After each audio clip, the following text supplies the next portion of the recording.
Welcome, everyone. Thank you for coming to this little chat. I'm Anthony Van Winkle. I'm creator of Paradigm Tilt Pinball. Mass Effect was my first game, and Swords of Vengeance is my current project. And I'm pleased to be joined here today by Amy Waters, who is a composer who is doing the amazing soundtrack for Swords of Vengeance based on and inspired by Swords of Fury. So I've done a number of videos about Swords of Vengeance already. They're on YouTube, and that goes into sort of the creation of the process, some of the game design. So for this talk, we really are going to focus on how the art integrates with the music and what it's like composing music for a pinball game. Not just regular music, not even video game music, but a pinball game. But I'd like to start, Amy, with just a little bit about yourself. How did you get into composing? How did you get into music? And what sort of defines your style? Yeah, so I've been making music my whole life. I started as a little kid on piano and did saxophone and band. And when I kind of decided that I couldn't stop making music, I started making YouTube videos trying to make a career out of it. YouTube videos led to people asking me if I would write music for their YouTube channels or their podcasts or their pinball games. And now I've been doing a bunch of composition, which was one of the things I studied in college. So happy to be putting that to use. And what's your studio setup like? Like, what are your go-to instruments? How do you create the music? Yeah, I've got a attic studio and my home, which is completely full of synthesizers. Synths are definitely my bread and butter, but I also like to incorporate, I've got acoustic guitars, I've got an upright bass, I've got saxophones. So very synth focused, definitely for Swords of Vengeance, it's almost all synthesizers. But then also I've got other instruments if I need them. So you play the guitar, you play the piano, all the different things. I do. I started on piano and then learned saxophone and guitar in high school, and then was a bass major, and then a sax major, then a bass major, then a piano major, then a composition major. So yeah, play a little bit of everything, but right now, synthesizers are definitely my focus, and I'm very much a keyboard player, so I play the instruments a lot. So when you release something like one of your albums, how much of that is recorded analog off of the synthesizers versus synth on the computer? Like, what's your computer to analog balance? Most of my work is, I'd say, 80 to 90% analog, and then using digital tools when I need them. So I do have a bunch of, I definitely have a bunch of, soft synths and stuff I can do on a computer. But as much as possible, I have a studio full of hardware, synths that I can turn the knobs and touch. So that's definitely my go-to. Okay. You have a new album coming out that you're just finishing up. What is your favorite sound? What's your favorite instrument in this album? My favorite instrument is I just got a Moog Matriarch, which is a big new flagship Moog synth, and everything that makes I'm just in love with. So it's featured on almost every track on the new album because I'm just absolutely in love with it. Great. All right. Well, we want to talk about the Swords of Vengeance soundtrack, but it's impossible to talk about the Swords of Vengeance soundtrack without talking about the way the game is set up. So we're going to do a little bit of a diversion here and talk about some of the art design in Swords of Vengeance. The main game loop of Swords of Vengeance involves choosing a location. There are two different characters, and they move up and down the map, so you can choose from one of the starting three locations for either character when you start the game. And my previous YouTube video discussed how the map in the game is represented by the playfield. So for more details on that, check out that video. But we have caves and ruins and a town on the left, forest, swamp, and plains in the middle, and a ravine, mountains, and cliffs on the right side. So the environment artist, Johanna Ruprecht, based out of Germany, started iterating on designs for these with me, and every time we would tackle a new location, we would get a variety of different sketches to say, what's sort of the mode, what's the tone that we're looking for. So this is the caves and the ruins. You can see some of them are a little more fantastic and surreal, some of them are more grounded, more historical. Here we've got different versions of the town, different versions of the swamp, some a little creepier, some not. So every time we would go to a new location, I'd get a couple of different variations. I'd pick which one I liked the best. Here's the remainder of the plains, the forest, and the cliffs. And based on which one I'd like the best, we would start doing some, oh, there's even more, the mountains and the cliffs. We would start doing some color tests. Say, okay, so talking about the caves, do we like the green mysterious fog? Do we like sort of a magical purple? Do we like more of a gritty red? And these types of things. And so that got me thinking, it started off one by one. I'd say, okay, I like this color for that one. I like that color for this one. But as we started to go through, I realized that I was picking consistent colors in consistent areas of the map to the point where, I don't know where the next slide is. Okay, jump to the end. To the point where all of the locations on the left were reddish, the ones in the middle were greenish, and then the one on the right were bluish, which of course makes sense because on the left you've got the caves on the map, and so there's a lot of rock terrain, there's a lot of like natural formations there. The middle is open space, so of course you're going to have forests and grass and wildlife, and on the right you've got mountains, and the rocks sort of turn, ice is blue, snow is blue, water is blue. So we came up with this red, green, and blue columns for the map. And to pair with that, I was like, okay, well, let's just make it so everything on the right side of the map is in the morning, everything in the middle of the map is during the afternoon, and everything on the left side of the map is at night, because night gives you more reds, gives you fire and flame and things like that. So we had this map laid out based on these colors. And then it was time to do the soundtrack. I'm like, okay, how can we create a soundtrack that is, of course, Swords of Fury, because that's one of the things people love about Swords of Fury, but incorporates all of these different locations without writing 9 different tracks, because 9 different versions of Swords of Fury is kind of a lot. So, Amy, when I came to you and said, hey, let's make some music for a pinball game, how did you approach this challenge, and what was your process to try to get a handle on this undertaking? Yeah, if you really wanted 9 different songs, I'd gladly get paid to write 9 different songs. But no, I kind of came up with this idea where I start with a bass track, which is an arrangement, a cover, a reinterpolation of the original Swords of Fury song. Right? That's okay. Good. I just want to make sure that original track, and kind of making it my own, and then that would be like the baseline, and then I would build off of that different building blocks that would represent each of these. And what ended up coming together was 3 distinct arrangements, one for each of the colors, that kind of represents those areas. And as you play through the game, as you move your way through those areas, the song builds on top of itself. So by the end, by the time you get to the 3rd area, you have lots of, red or green or blue, and tried to pick the instruments that kind of aligned with those both tonal colors, the idea of what's going on in those places, and also just, off the mood of what the pictures looked like. Yeah, and that's one of the fun things about the game is with the original Swords of Fury, there's also 3 different levels to the soundtrack that's based on how many balls you have locked.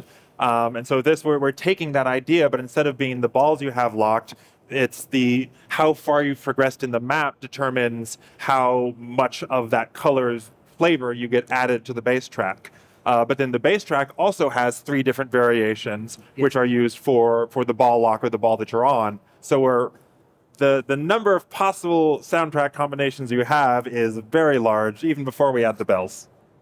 Yes, and the bells. And the bells. I think that's my last slide. Oh yeah, here's a sneak preview of the Vengeance multi-ball, which is just the Swords of Fury multi-ball. But enough talking about the soundtrack. Let's listen to the soundtrack. So what we'll start off here is this is the bass track of the original underlying score. So this pretty much, whenever you're playing in the game, you've got this starting up.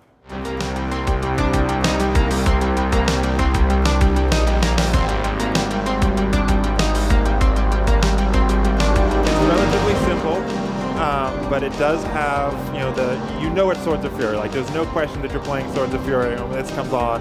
One of my first instructions to Amy was, I want this to be a game where as soon as you start playing, the music hooks you and you want to keep going, because you need that energy, you need that to come in.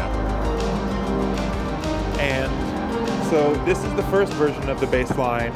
And if we add the second one, you notice there's a little bit more drums, a little bit more hi-hat. How do you...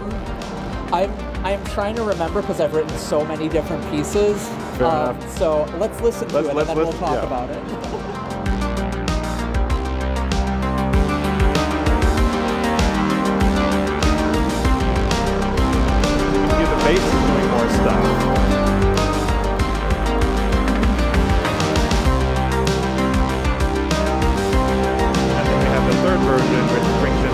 synthesizer that I absolutely love.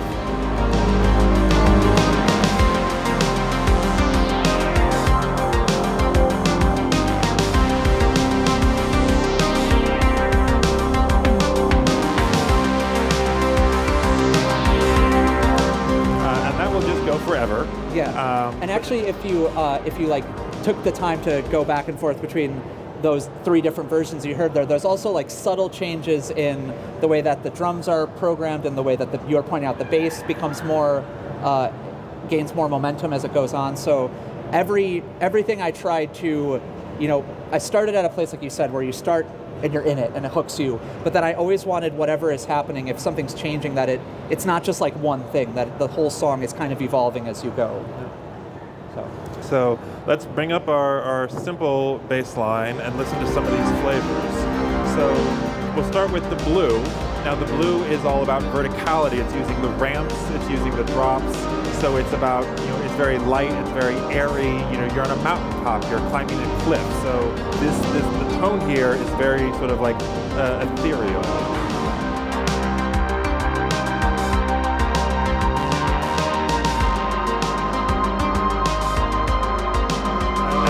Level, it's more just like an underlying hint that comes in. It's not really changing the melody. It's just sort of giving you a little bit of a flavor. But when you jump up to the next version, you can see it's starting to take more control.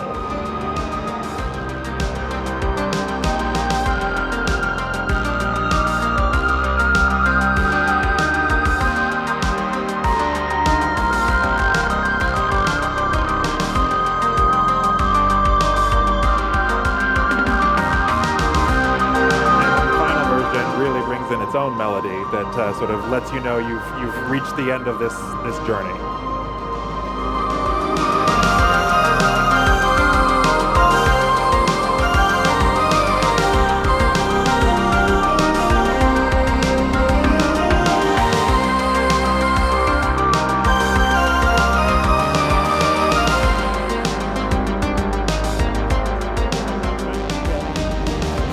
So that's the blue, and then moving on to green, which is more earthy. It's forest, it's nature. You're walking through the plains, you're walking through the woods.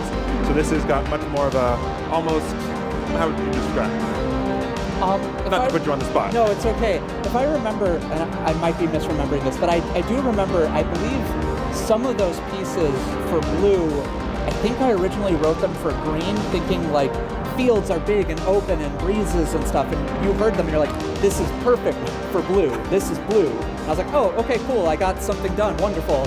And then I had to kind of come up with something new for green, so yeah. We'll kind of hear how this goes.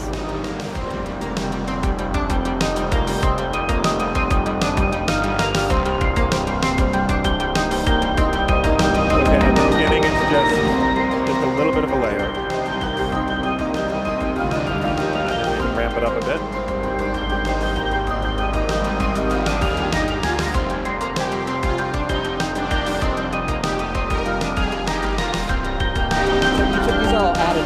Correct. So yeah. So what you're hearing is when you get to the second one, you'll hear that first part, and then you'll hear there's kind of an additional one. This was I'm remembering it now. Now that I'm getting to hear it, it's very much based on like these interplaying arpeggios, kind of running in and out of each other, which you can very much hear on this one. And then the third one really brings it home. Yes.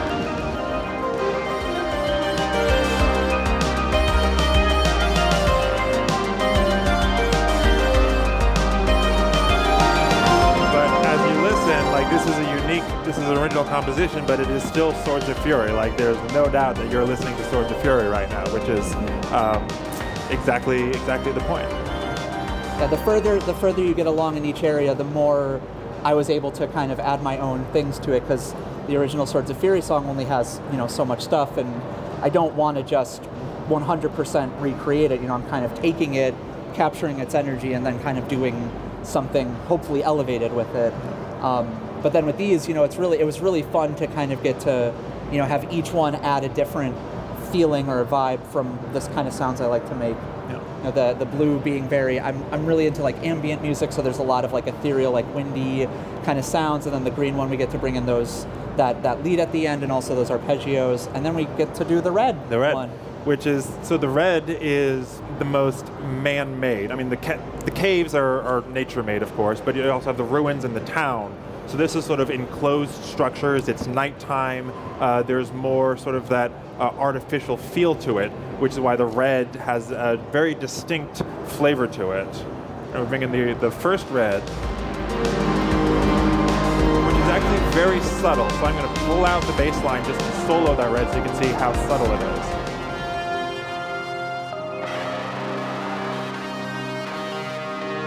Just a little bit of grunge, a little bit of like, you're someplace not safe. You might get trapped, you might get cornered. It just adds a little flavor.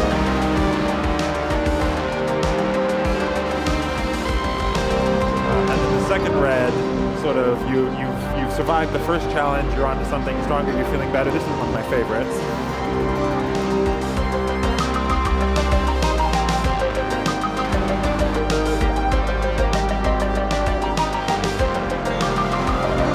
Starting to get a little bit confident, you're like, okay, it's not so scary, I can manage it. And then the third red really is like a Super Nintendo boss. Yes, it is.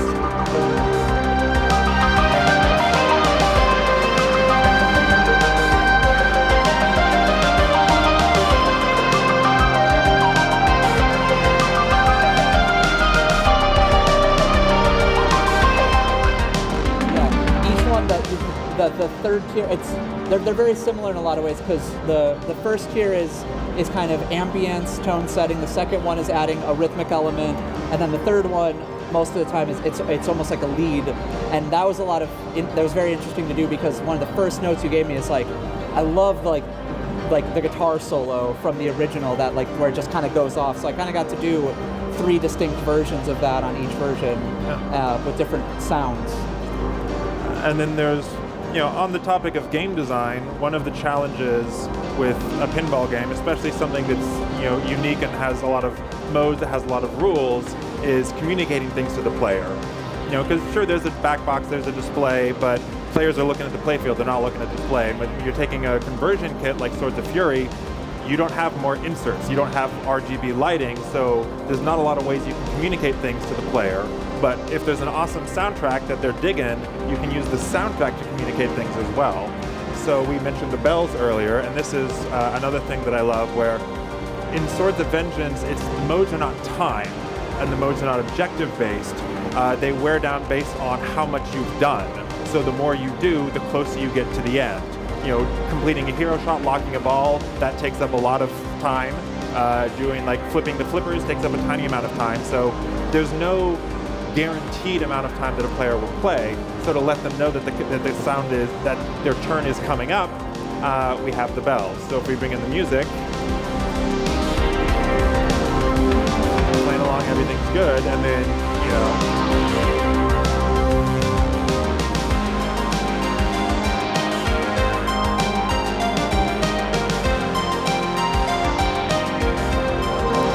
bells come in, which means you've got like 10, I forget if it's 5% or 10%, but 10% of your time remaining, those bells come in and they layer on top of everything. So this is with our third bass line.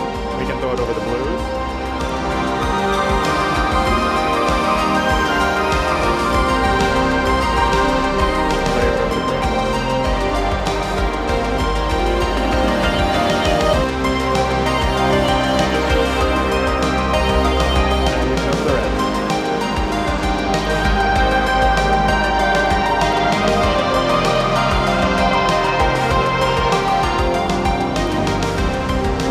That's how the Swords of Vengeance soundtrack works. Yeah. It was super awesome to hear how much the bells work. Because I don't know a lot about pinball. It's definitely something new that I'm getting into because of this, and getting to play the game for the first time here. Hearing those bells come on, by like the second time I played, I'm like, oh, I know what that is. I know what that means. That's so helpful, because my brain is constantly looking up and then looking down and looking up and trying to read the text, and just having the bells be like, okay, I know what that means. Cool. It's very helpful.